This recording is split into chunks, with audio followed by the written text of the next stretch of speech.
Weh, wis mulai selor kopi dulu. Mak, weh. Oke ya. Lama tidak berjumpa. Selamat datang kembali di channel Hanoman Esport bersama saya Mesna. Kali ini kita akan analisis juara PMWL IS 2020 Season 0 ya, yaitu Bigetron. Dalam beberapa video yang ke depan nanti saya akan membahas menganalisis dari perjalanan Bigetron ya. Oke, langsung saja ke videonya, jangan lama-lama ya. Tim yang akan saya bahas tapi fokusnya ke Bigetron sih. Oke, kita lihat langsung arah pesawat itu dari pinggir tengah-tengah antara SMB dan Novo menuju ke Georgopol ya, hospital. Di mana arah seperti ini akan memudahkan BTR untuk langsung ke drop zone mereka ya, yaitu farm ya. Drop zone mereka di sini dengan pesawat seperti ini mereka bisa langsung direct sih, nggak perlu repot-repot. So langsung saja kita akan lihat. Sangat mudah buka Bigetron, buka tim lain juga ya cukup mudah sih ya. Kalau masih nyampe ke Severny seperti Yudu juga, cari mobil juga masih bisa ke, ada tim mana ya yang sering ke Asna, lupa saya. Box tuh kayaknya masih aja sih ya, saya lupa. Ya fokus saja ke Bigetron langsung seperti saya bilang, mereka langsung direct ke arah farm. Tim-tim lain juga langsung ke drop zone.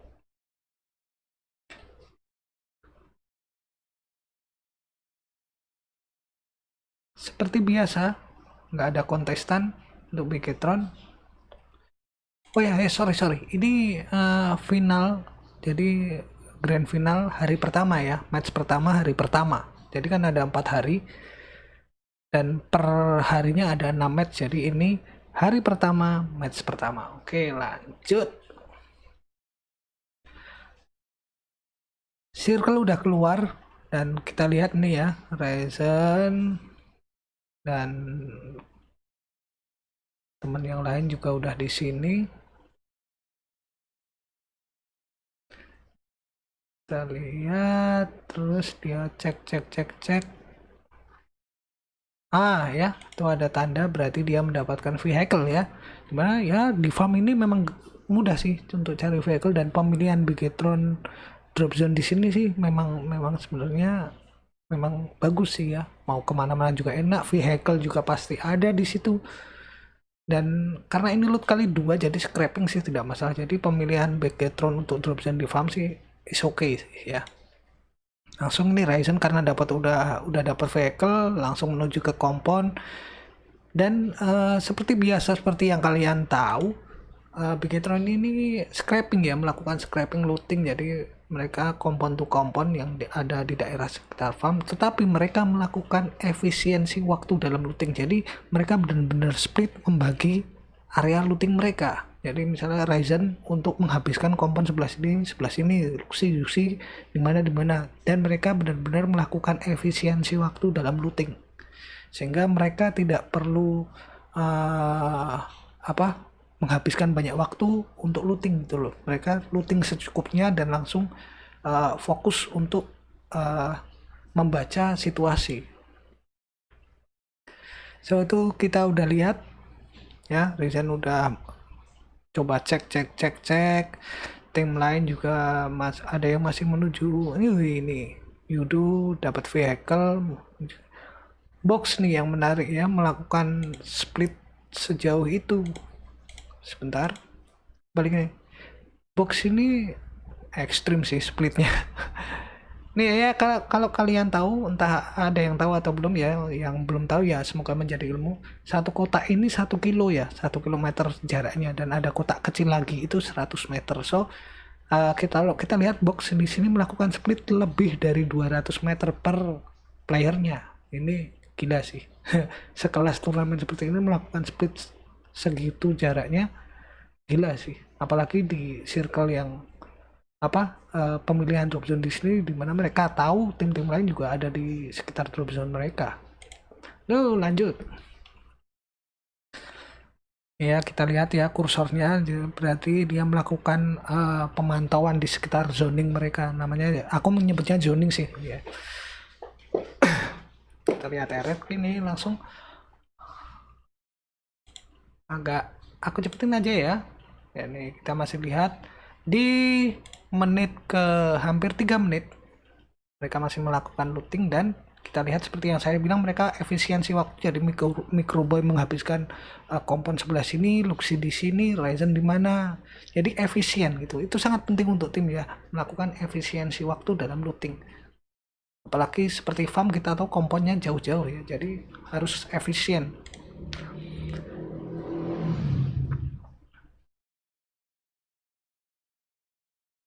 Oke, ini kita lihat Microboy juga nih mau menuju sini menghabiskan looting daerahnya, jatahnya ya, dijatah mereka nih seperti Ryzen menghabiskan daerah sini, dan mungkin kalau sini sih ini sih pinggir laut sih ya, seharusnya untuk efisien seharusnya gitu. Tancap langsung ya bener ke pinggir pantai, dia menghabiskan situ menit ke 3,5 ya, 3 menit, hampir 4 menit berlalu.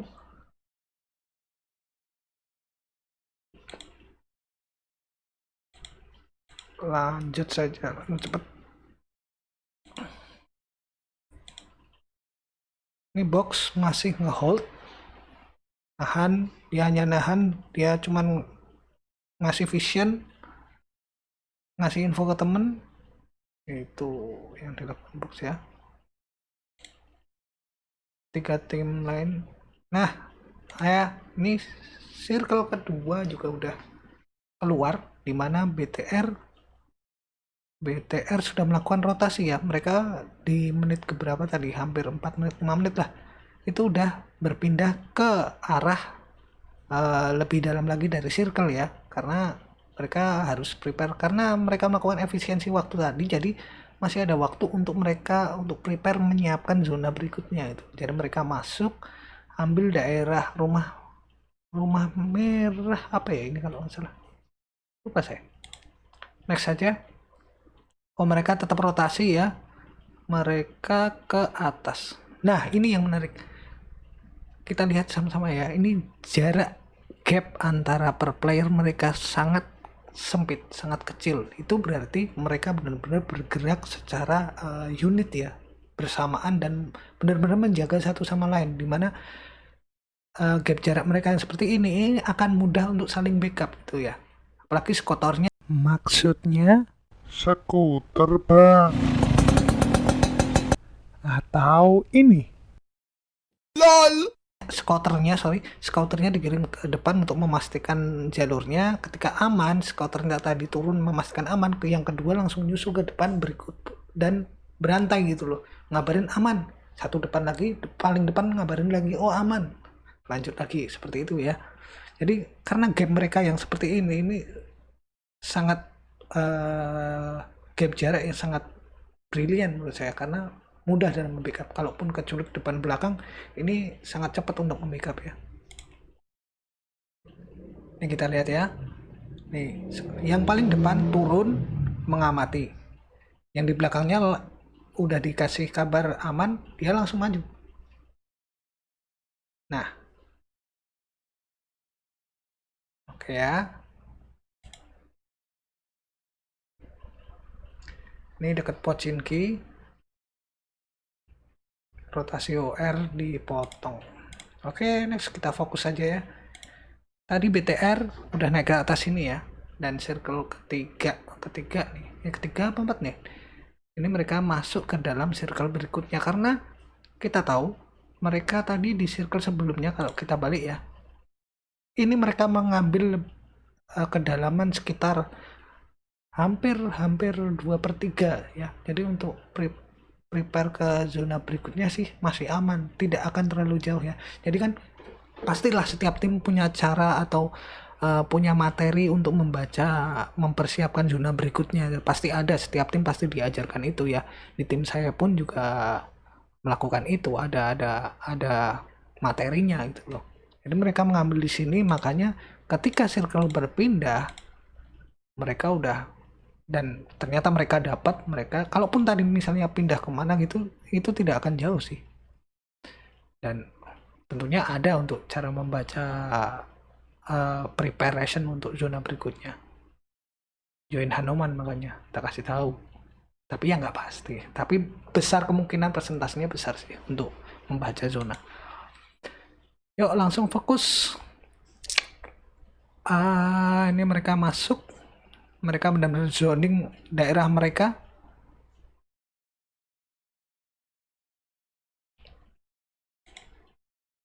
Ini tim-tim lain yang di atas struggle banget sih untuk masuk ke zona, karena dari beberapa tim yang drop zone-nya di atas itu benar-benar banyak banget itu loh, ada beberapa tim. Jadi saat zona itu mengarah ke bawah, tengah bawah, itu mereka yang berada di atas sangat struggle untuk masuk zona. Jadi ya resiko untuk mereka terculik seperti ini itu besar sih. Jadi keuntungannya BTR yang berada di farm itu ya itu tadi, karena mereka tidak terlalu banyak tim dari arah BTR, zoning BTR tadi tidak terlalu banyak, jadi keuntungannya itu sih.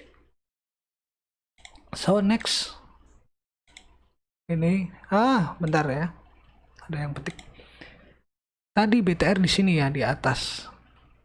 Tadi BTR di atas, dan ini T1 yang notabene tadi di belakang BTR, dia berhasil masuk duluan ke daerah tebing. Oke. Ini ya, sebentar. Nah. Oke, ini nih.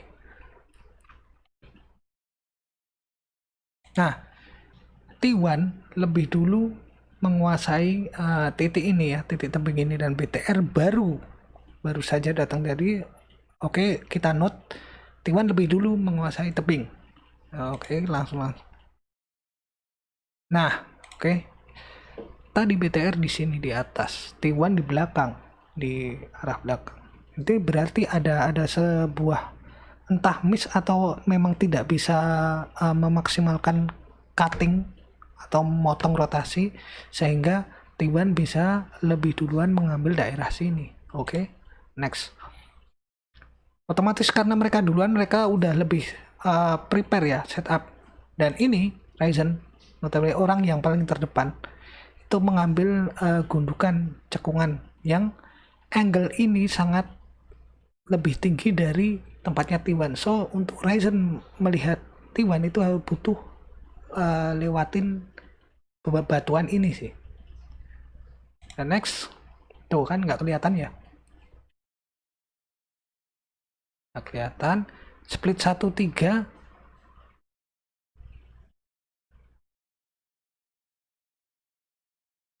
berhasil ngenokin satu. Nah ini udah knock satu, dan saya nggak tahu ini somehow gimana mereka tiba-tiba knock satu memutuskan untuk, ya nggak tahu ya strategi tim masing-masing sih. Tapi menurut saya nih ya, saya rasa keputusan ini sedikit terburu-buru sih, dimana pengaturan dari commit push ini sedikit miss menurut saya sih ya, karena seperti yang saya bilang tadi, Ryzen itu mengambil cekungan di mana angle-nya tertutup oleh batu. Untuk lihat ke T1 ini, dia angle-nya tertutup batu dan perlu naik ke atas gitu loh, untuk membackup teman-temannya ini jika mereka maju. Itu akan sangat susah. Dan keputusan mereka untuk commit push setelah knock tadi menurut saya terburu-buru sih. Kita lihat ya. Nah, Zuxi maju, Luxi maju. Microboy ada di belakang. Zuxi berhasil men-take down satu lagi, tapi dibalas bahkan 2 orang dan langsung. Nah ini ya, ketika 2 orang di take down, kita balik ya, amati.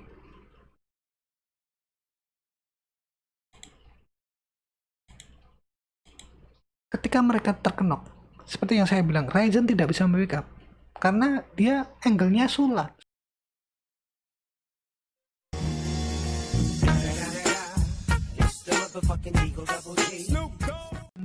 Dari point of view-nya Ryzen ini susah. Sehingga ini ketika knock, mau nggak mau Microboy sih yang harus datang. Nih Microboy datang.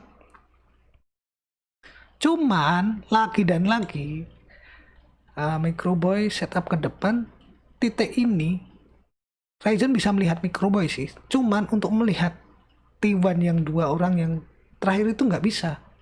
Jadi sangat berisiko kalau Microboy tidak bisa menyelesaikan ini, maka dia yang lebih terancam karena Ryzen tidak bisa backup ya. Kita lihat aja. Terkena damage bomb. Kondisinya 2-2 ya. Oke.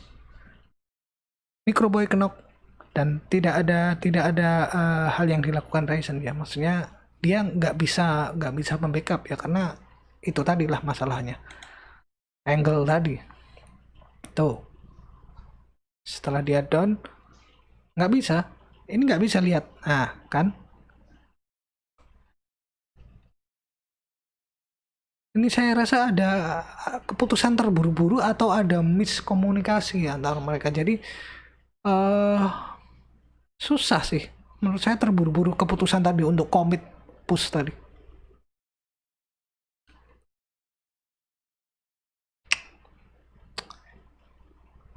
Ryzen ke bawah, jatuh kena damage, terpress zona dan di end ya. Di end sama GCP dan Bigetron harus pulang ke lobby tim pertama. Jadi match pertama Bigetron tusun, benar-benar tusun, tidak mengantongi poin kill sama sekali. Tidak mengantongi poin kill. So yang chicken match pertama itu bok kayaknya ya. Bok. Menurut catatan saya sih. Nih ya. Ya. Bigetron otomatis di match pertama Bigetron ada di papan bawah lah ya. Work chicken.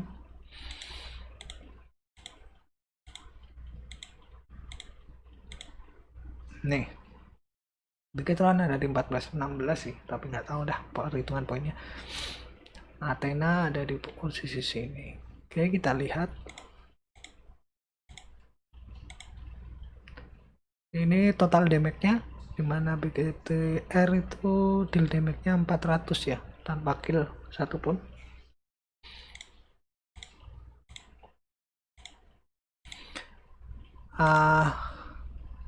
So, match pertama kesimpulannya silahkan kalian simpulkan ya, komen-komen di bawah. Tapi menurut saya adanya miskomunikasi atau keputusan yang terburu-buru tadi membuat setup Bigetron itu berantakan gitu loh. Jadi apa pendapat kalian? Silahkan komentar di bawah ya. Oke. See you sampai di analisis match kedua. Bye bye.